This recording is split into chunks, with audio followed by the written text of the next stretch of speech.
যদি এই জুলাই সনদকে বাস্তবায়ন না করে এই দেশের মানুষ, এই দেশের জনগণ তাকে মির্জাফর হিসেবে আখ্যায়িত দিবে এবং সেই এই আখ্যায়িত হয়েই সে এই দেশ থেকে বিতাড়িত হবে। শেখ হাসিনা এইরকমই দেশের সাথে বিশ্বাসঘাতকতা করেছিল। তারা ভারতের ম্যান্ডেট নিয়ে আসছিল, তারা ভারতের গোলামি করে আসছিল। এই তারেক জিয়া ভারতের গোলামি করতে এসেছে, তারা ভারতের সাথে সমঝোতা করে বাংলাদেশে এসেছে। এই বাংলাদেশ বিএনপির হাতে কখনো নিরাপদ না, কোন দলের সাথে এই বাংলাদেশ নিরাপদ না, একমাত্র জামায়াতে ইসলামের কাছেই এই বাংলাদেশ নিরাপদ। মানছে না তারা নিজেরা এই দেশটাকে লুটাপুটা শেখ হাসিনার মতো লুটাপুটা তারা খাইতে চাচ্ছে, তার জন্য মানছে না।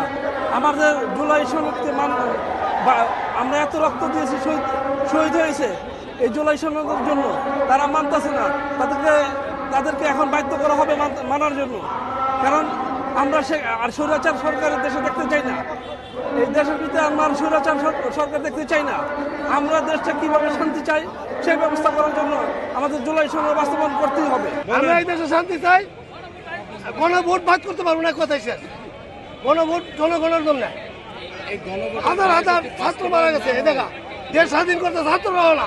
দেখুন, আমরা মনে করি এই যে জুলাই সনদ বাস্তবায়ন, এটা শুধু জামাত না, এনসিপি না, বিএনপি সবার কিন্তু এটা দাবি ছিল। এবং বিএনপির যেই 31 দফা দাবি, সেখানে প্রথম দফা দাবি হলো এই জুলাই সনদ বাস্তবায়ন। আমরা যেটা দেখেছি যে এই বিষয়গুলো বিএনপি সবসময় এড়িয়ে যাচ্ছে, এখনো এড়িয়ে যাচ্ছে।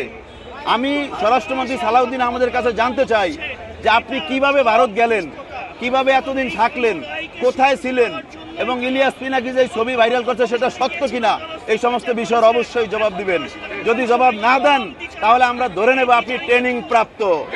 ভারতের রিমোট কন্ট্রোল সিস্টেম স্বরাষ্ট্রমন্ত্রী সালাউদ্দিন, আমরা এরকম রিমোট কন্ট্রোল সিস্টেম স্বরাষ্ট্রমন্ত্রী দেখতে চাই না।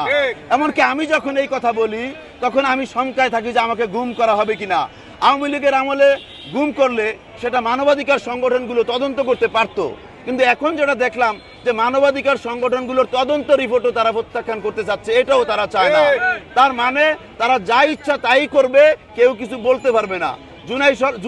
জুলাই সনদ যদি বাস্তবায়ন না হয় তাহলে আবারও এই দেশ থেকে একদল পালিয়ে যাবে, সেই সময় বেশি দিন দূরে না।